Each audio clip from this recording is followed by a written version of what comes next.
Hello student, today we'll discuss on the topic of CMOS logic. In this one we first focus on the CMOS inverter. In this lecture we focus on the CMOS inverter. So starting with the CMOS logic.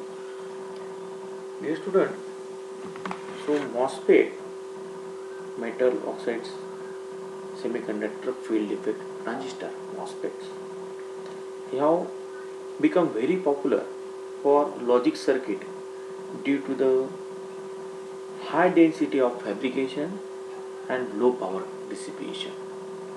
Low power dissipation. So when the MOSFET device used in logic circuit, they can be circuit in which either only P or only N channel device are used. Okay. So according to their, we can call it as the types. Okay. So broadly, the digital circuit with MOSFET can be categorized into three types. So first one is the PMOS, that is use only PMOS use only P channel enhancement MOSFET. Then uses N channel, then N channel enhancement MOSFET. When you use the N, then C is complementary MOS. Use both P and N channel device. I repeat again. In P uses only P channel enhancement MOSFET. In second, NMOS use only N channel enhancement MOSFET. And in the third one is the complementary metal oxide semiconductor. Use both P and N channel devices. So PMOS and NMOS digital IC are economical than the CMOS ICs because they have greater packaging density than CMOS. So NMOS has twice the packaging density than PMOS. Furthermore, the NMOS can operate at about 3 times faster than PMOS. These are most advantage. NMOS can operate at about 3 times faster than PMOS. Okay. So NMOS has faster moving current carriers, electrons, where the PMOS can slower moving current carriers, holes. CMOS has the greatest complexity, lowest packaging density. However, it is important advantage of high speed and much lower power dissipation. So NMOS and CMOS are widely used in the digital IC, but PMOS ICs are no longer part of new design. No longer. So CMOS circuit contain both NMOS and PMOS devices to speed the switching of the capacitive loads. It consumes low power and can be operated at high voltage, resulting in improved noise immunity. Improved noise immunity. So the concept will be clear whenever we'll discuss about the next is the CMOS inverter. So this the diagram. This is nothing but your P channel. Okay, we can call it as Q1. This N channel we can Q2. Okay, in the CMOS both will use. Right, output. Okay, source, gate, drain.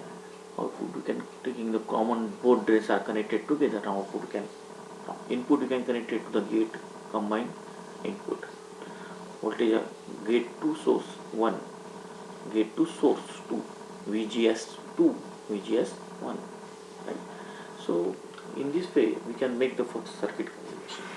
So if you observe the basic CMOS inverter circuit, it consists of two MOSFET in series in such a way that P channel device has its source connected to VDD, means positive voltage.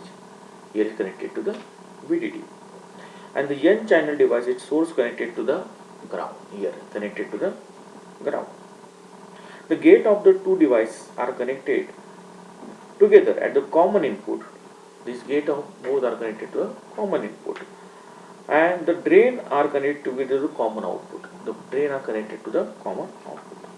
So when input is high, the gate of Q1, this one, gate of Q1, P channel is 0 volt relative to the source of Q1.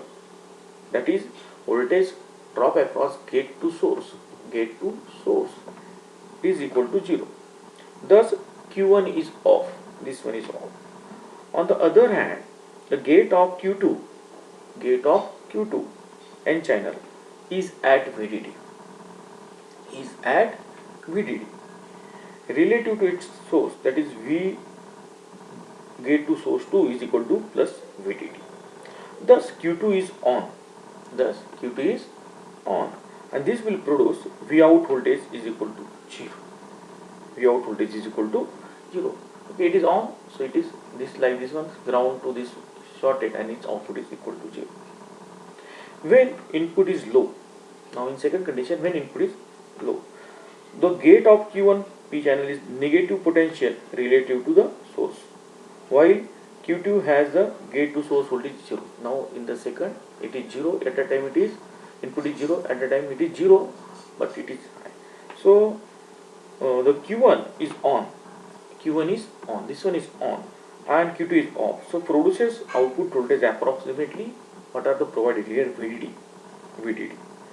So if you summarize the inverter circuit, we realize that whenever Q1 A is equal to, or input is equal to 0, in that case 0, then Q1 is on, when this one is off, and output is your VDD means 1. And whenever it is 1 means in that case it is off and it is on, and output is equal to 0. Okay, means ground. So the difference, we can say that the inverter, okay, we realize that whenever we connect input is 0, at that time we got the output is 1, and whenever we connect input 1, at that time it output is connected at 0. So where input is inverted, your input is inverted, so that's why it is called as CMOS inverter. Okay, in the complement, 1 input output 0, 0 input output 1. Okay, in this way CMOS inverter will be 1. Thank you very much.